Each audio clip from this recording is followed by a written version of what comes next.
21대 나주 화순 지역 더불어민주당 국회의원 예비 후보이신 신종환 후보님께 사회적 경제 활성화 방안에 대해서 듣는 시간을 갖도록 하겠습니다. 안녕하십니까? 네, 안녕하세요. 네.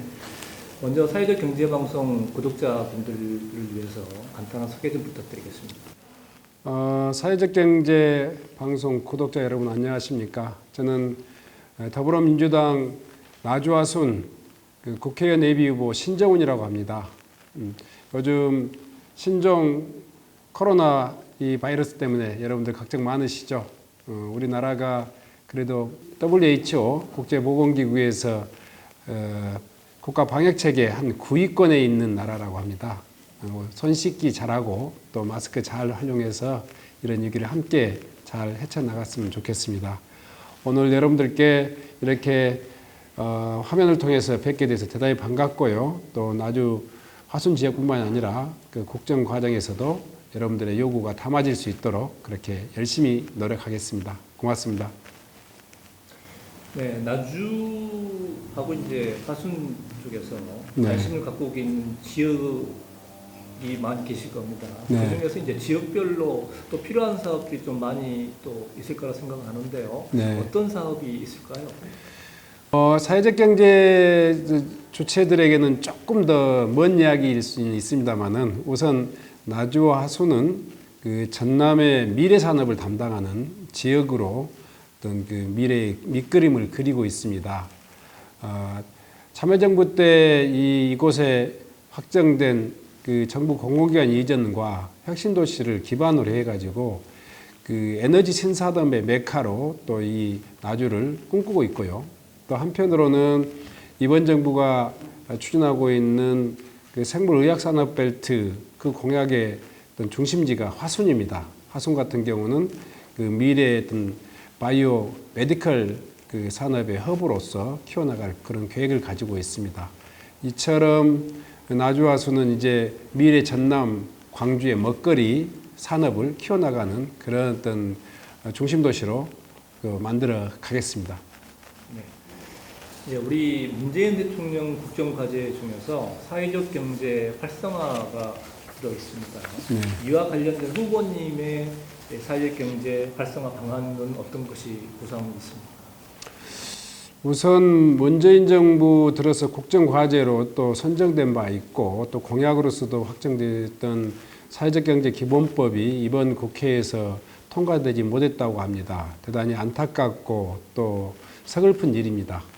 아마 21대 이제 국정 후반기이긴 하겠지만요. 새로운 국회가 만들어지면 그 사회적 경제 기본법들이 또 다시 재정비돼서 통과될 수 있도록 그렇게 해 나가겠습니다. 무엇보다도 사회적 관심이 굉장히 중요할 것 같습니다.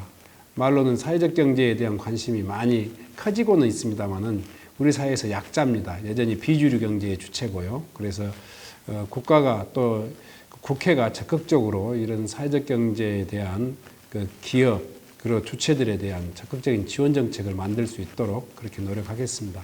네. 지역 경제 활성화에 대한 여러 가지 방법 중에서 이제 사회적 가치 확산을 통한 지역 공동체 활성화 및 더불어 사는 공동체를 만들면서 이제 경제 활동을 하는 기업들이 사회적 기업입니다.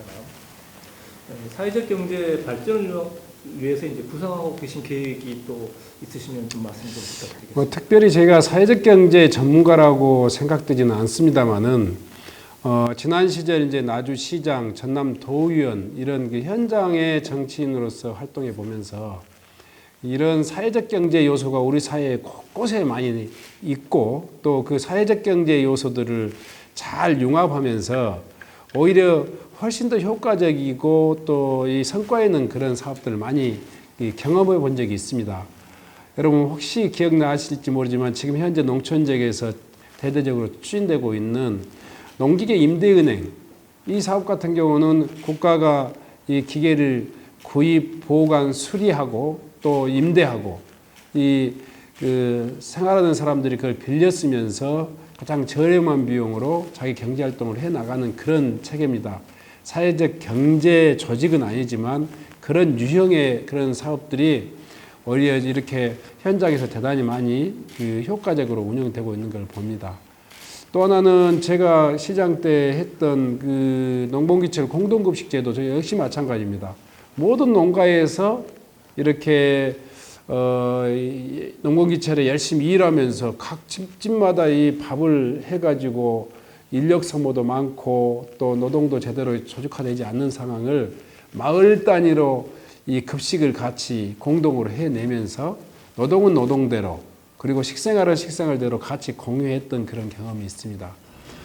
이 외에도 이제 뭐 제가 생각해 보면 우리 공공기관이 지방으로 내려오면서 지역 구매를 의무화하는 그런 노력들을 지금 많이 하고 있는데요. 아마 그렇게 되면 이런 사회적 경제 그 협동조합이랄까 이런 데 대한 그 제품들을 의무적으로 구입해내는 그런 제도를 또 활성화할 수 있을 것 같다.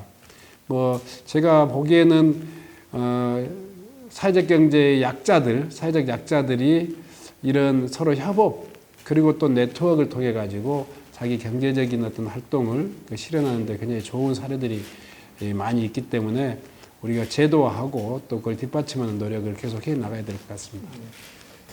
네, 후보님은 이제 나주나 화순 기업 중에서 사회적 기업 중에서 기억에 남는 업체가 혹시 있으신가요?